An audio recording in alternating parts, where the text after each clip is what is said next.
Enfin, je viens sur un dernier point qui me tient particulièrement à cœur, puisque vous avez sûrement entendu les propos qu'Emmanuel Macron a tenus sur Haïti et sur le fait que les Haïtiens seraient complètement cons. Je le dis parce que c'est un motif supplémentaire de demande de destitution du président de la République.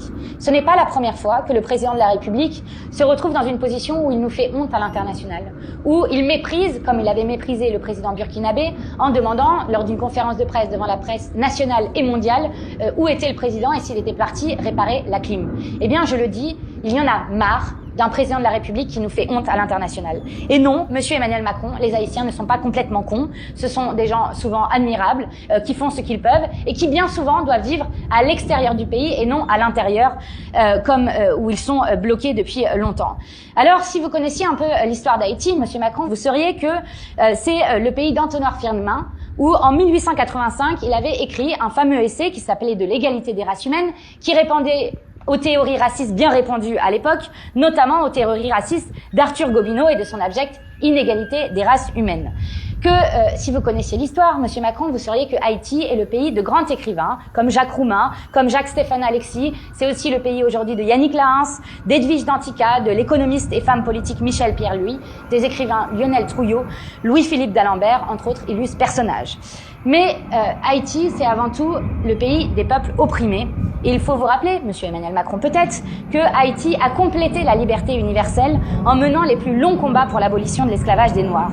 C'est le premier pays de l'antiracisme politique, fondé maintenant depuis plus de 220 ans, le 1er janvier 1804. Et lorsque Emmanuel Macron dit que les Haïtiens sont responsables de leur situation, il ferait mieux de se rappeler que c'est nous, monsieur Macron, c'est vous et l'ensemble de ceux qui portent l'impérialisme américain qui a fait payer, qui font payer encore à ce peuple un lourd tribut pour avoir consacré la libération universelle des Noirs. Non, les Haïtiens ne sont pas cons et Haïti a été pendant très longtemps le laboratoire du pire. En 1825, soit 21 ans après son indépendance, Charles X de France avait tordu le bras du président haïtien de l'époque, Pierre Boyer, et lui avait fait signer une dette faramineuse. Cette dette et cet argent versé pendant des décennies à la France a miné l'avenir des Haïtiens. Haïti a ensuite été occupé par les Américains de 1915 à 1934 et par la suite, à partir de 1957, c'est l'horrible dictature des Duvalier qui avait été activement soutenue par les États-Unis sous prétexte de combattre le communisme. Ce laboratoire du pire se retrouve avec le Fonds monétaire international qui applique depuis trop longtemps son programme ultralibéral en Haïti avec des barrières douanières dans les années 90 qui avaient été baissées, l'exigence de vente de biens publics sous prétexte de bonne gouvernance, de politique d'ajustement structurel, quand même le dire, le FMI, bref, toutes sortes de fadaises du néolibéralisme triomphant. Haïti a été le laboratoire de tout cela. Et pour finir, je veux dire, monsieur Macron, qu'il faut quand même se demander d'où viennent les armes, puisque, à ce que je sache, les Haïtiens n'en fabriquent pas. D'où viennent donc les cartouches consommées par les chefs de gang, si ce n'est du marché capitaliste et libéral des États-Unis? Non, monsieur Emmanuel Macron, les Haïtiens ne sont pas complètement cons, comme partout. Les peuples en lutte, et plus que la plupart des autres peuples, ils sont victimes d'un ordre impérialiste, frappés d'inégalités chroniques depuis bien trop longtemps, victimes du non-partage des richesses, et d'un néolibéralisme que vous forcez ce pays à évaler depuis trop longtemps.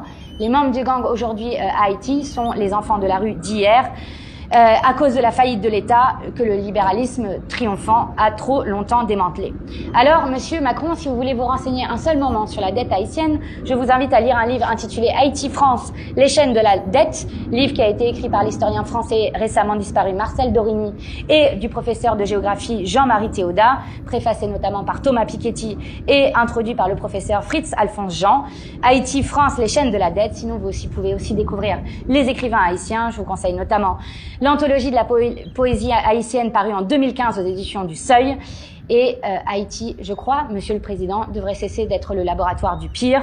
Les Haïtiens en lutte ainsi pourraient changer leur pays. C'est un défi pour la modernité sociale et antiraciste, un défi que nous devrons tôt ou tôt regarder en France. Donc non, monsieur Macron, les Haïtiens ne sont pas complètement cons et vous devriez regarder l'histoire d'Haïti et l'histoire de la France pour vous rendre compte